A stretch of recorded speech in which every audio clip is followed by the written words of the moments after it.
What's up, you Coinstar change scrapers? It is Andy coming to you with a little extra zest on a Monday, and there are only so many Mondays throughout the course of the year as you flip through the calendar where you're actually excited for a Monday, where you have that Monday zest. Yeah, sure.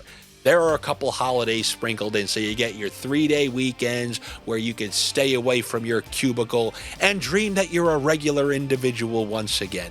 But outside of those holiday Mondays, how many other Mondays are you sincerely looking forward to? And don't give me that every Monday because Monday Night Raw is on. It hasn't been good in 22 years. But this Monday, you're going to be treated to a nice spectacle on a Monday. We've had the best opening 2 games to a Stanley Cup final that I can remember. 2 overtime games which went back and forth and back and forth.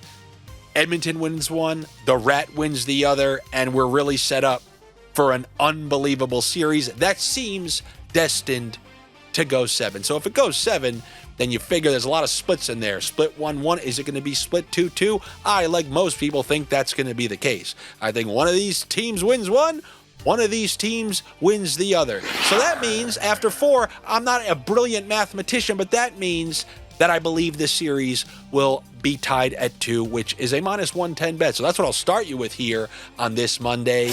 A after 4 series tied at 2 bet. I didn't even know that existed. Either did I, but I saw it. I think that's what's going to happen. So that's what I'm starting with before this Game 3. But before I get into these Game 3 sniffs, I think it's always good to look at these series bets because if you've been paying attention, a lot of those series bets, Marchand had 7 shots in the last game. He's currently up 6 shots, I believe, on Forsling for that series bet. We have McDavid over Barkov, the one where I told you to pony up the dough. He's got 5 points. Barkov, 0. Which is a pretty depressing thing to see. You know, when you have a team like the Florida Panthers, like I told you, you have line 2 go off in game 1, line 3 go off in game 2. Are we destined for some line 1 in game 3? I think it's difficult to see Barkov and that line of his remaining quiet for the majority of this series. And I'm talking about even one more game because now that this series is going to shift back to Florida and they do have home ice and they do have the benefit of last change, I think they'll be able to get some slightly better matchups. They moved Verhaeghe up to that line last game. As I told you guys, I said I got that feeling after a loss. They do that subtle adjustment where Rodriguez goes down to line 2, Verhaeghe goes to line 1 just to kind of a mini shakeup. We saw it in Game 5 against the Carolina Hurricanes. And I know you guys didn't listen and you still put in your Verhaeghe and Bennett bet, and you were rewarded.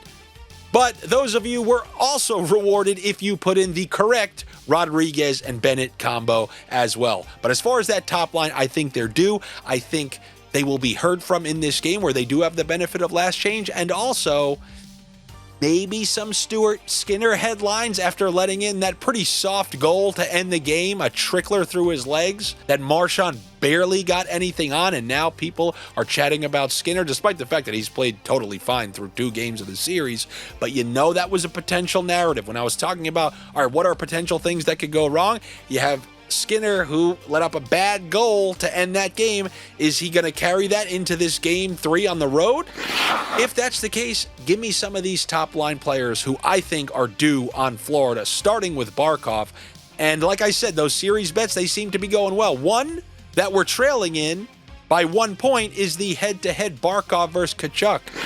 And I bring that up because now they're offering it at like plus 200 on Bet365. He's trailing Tkachuk by a single point. 1 point. And the series is tied at 1.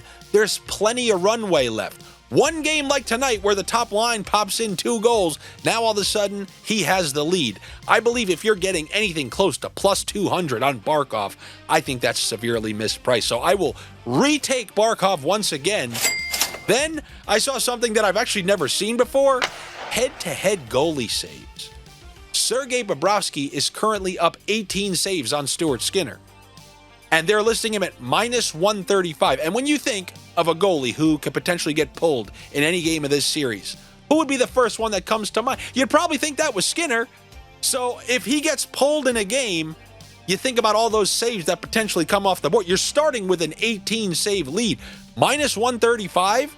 Yeah, look, I've never bet on something like this before, so maybe there's something I'm not potentially factoring in. There have been many games this postseason where the Panthers have had like under 20 shots against the Leafs, against the Canes, and it was more of a quality over quantity thing. And then when you see how Edmonton has been peppering Bobrovsky, I think this is a pretty good bet. Now, we do have a slight problem. I posted it on the Patreon, and then somebody like an hour later said, I don't really see it anymore. So I don't know if they already took it down. But in the event that they put it back up, if it's still the same, Bobrovsky, Skinner, head-to-head saves, minus 135, yes, I took a healthy amount of Sergei Bobrovsky. But let's go back to our main man for the night, Sasha Barkov. I think he's due for a point. I think he will find himself on the score sheet. I'm going to go with that assist for Sasha Barkov. And then let's run out that full line. Let's go with the Barkov assist. Sam Reinhart point, even though I think he's been playing terrible in this series. Maybe he's playing hurt. I'm not 100% sure.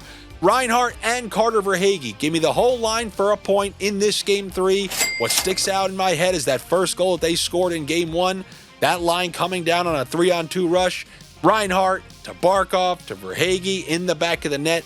I smell something like that coming here in this Game 3 against the Oilers. So I will take Barkov for the assist with that line mate point parlay. But I'm not going to leave the second line neglected because they have repeatedly come through. Now, Bennett has been way better on the road than he's been at home. But something that we've seen here, Edmonton's penalty kill has been letting them down, but it's been letting them down against the second power play unit. It's the second power play unit who has been scoring the goals for the Florida Panthers. So what does that result in? Them getting more time. So now, if the top unit doesn't get something they like quickly, they switch to the second unit about a minute in. So that second unit, I believe, is going to see just as much time as that top unit, considering they've scored in back-to-back games. So I think you can target players on that second power play unit of the Florida Panthers. And who's the first natural tandem to target? Evan Rodriguez, Sam Bennett. Line 2, power play 2, and that's coming in at a plus 220. Hit last game. Believe it hit the game before that. That's a great value for a duo on a power play who's going to see a decent amount of power play time, assuming they do get some power play chances. But from what we've seen through the first 2 games, a lot of power plays early in this series. It will definitely slow down games 5, 6, and 7. We're only at Game 3, so I believe you will see more power plays in this game. And then one that just seems hard not to take. Nate Schmidt for a point, plus 220. The guy has 4 assists in the series. He's trailing only Connor McDavid in points by 1. Like I said, that second power play unit is operating well right now, so he's going to get a decent amount of time on the power play. He's got some swag this series. He's really made some nice passes, setting up a couple of key goals. So let's run it out there. Plus 220 for a Nate Schmidt point. I don't mind that. Then, what I probably should have started the whole video with, the same thing I could start every video with. Oh, is it too boring for you? No, Andy, it's not enough for you to give us winning bets. We want you to come up with new, fresh, so win and come up with something new that we haven't heard before. No, take your money, laugh, and go do something with it. You take the Evan Bouchard point with the Connor McDavid assist and the Leon Draisaitl point with the Evan Bouchard assist. Game 1 hit, Game 2 hit, almost all playoffs long hit. So we're going to run it out there once again. Like I said, we're seeing a bunch of power plays early in this series. If they give Edmonton enough power plays, it's going to come through on one of them. Came through with one Game 1, came through with one Game 2. If they get enough opportunities, they will come through with yet another one here in Game 3. So that is what I have for you here for this Game 3. But before I go, I want to talk a little, conspiracy theory, put on my tinfoil hat. And I don't really think this is much of a conspiracy because it used to just be called the truth. Many times, 70s, 80s, I don't know when it eventually kind of got phased out. Maybe it never got phased out. You heard plenty of stories about teams who really tried to make their home ice advantage a home ice advantage. For example, if the Edmonton Oilers of the 80s, a speed and skill team, an 80s speed and skill team, they'd be blown out of the water by anyone now. But a team who skated well, had their rink well suited. The ice was like the best ice in the league. And that was good. It was like the Indianapolis Colts with Peyton Manning playing indoors, or with Andrew Luck or something like that. Then when they went on the road and they played in the Boston Garden or they played in Philadelphia, the teams intentionally would make the ice awful to force the team off of their game, to force them to dump and chase, play more of a physical game. I'll be damned If I don't think Florida, with that summer humidity, ain't leaving those doors wide open, they're letting that humidity right into that building to chop up that ice and make it uneven. And if you don't know anything, just Google humidity and ice hockey rinks and you see what it does to it. It's going to force a dump and chase game that will benefit the Panthers. And I'm just maybe this is all just nothing. But I'm going to be tracking how frequently the Oilers are going to be dumping and chasing opposed to carrying the puck into the zone, which is what they have been trying to do for the first 2 games. That's something that I'm definitely looking forward to tracking, and something that absolutely will give Florida, a dump and chase team, a big advantage if I happen to be correct. Good ice, good Oilers. Bad ice, we will find out what kind of Oilers. But that is what I have for you here. If the gargoyles who need a pizzeria money line, I would take the Panthers here and then the Oilers in game 4. Like I said, I'm one of these people who thinks this series is destined for 7. And I guess we will see how it goes. Now, good luck to you. Better luck to me. Do me a favor. If you like these videos, click a couple buttons. Click that thumbs up. I know, what is that actually? No, it helps. Okay, I'm not, Mr. Beast. Every click helps to shoot me up that algorithm. And if you're like, why am I going to do that? This guy doesn't know. He doesn't track what I'm liking. Well, then you're just going to get that Stephen King's thinner, bad sports betting gypsy curse karma on you. You don't give me the clicks, you don't win the bets. Either do I, but I don't mind. I'll go down and just take you with me. So click that thumbs up. Leave a comment, even a gargoyle comment if you must.